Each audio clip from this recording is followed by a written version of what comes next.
डोळे उघडणारे सत्य. आपल्या लोकप्रतिनिधींवर होणारा अफाट खर्च.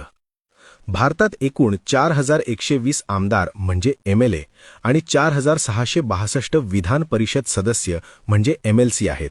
म्हणजेच एकूण 4582 आमदार.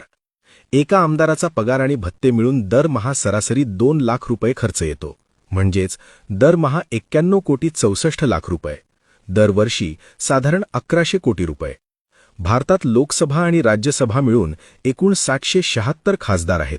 या खासदारांना पगार आणि भत्ते मिळून दरमहा 5 लाख रुपये दिले जातात. म्हणजेच खासदारांच्या पगारावर दरमहा 38,80,00,000 रुपये खर्च होतात. वर्षाला हा आकडा 465,60,00,000 रुपयांवर जातो. थोडक्यात सांगायचे तर भारतातील आमदार आणि खासदारांच्या पगारावर दरवर्षी 15,64,60,00,000 रुपये खर्च होतात. हे तर फक्त त्यांचे मूळ पगार झाले. त्यांचे निवासस्थान, जेवण, प्रवास भत्ता, वैद्यकीय उपचार, परदेश दौरे इत्यादींचा खर्चही जवळपास इतकाच आहे. म्हणजेच या लोकप्रतिनिधींवर वर्षाला साधारण 30 अब्ज रुपये खर्च होतात.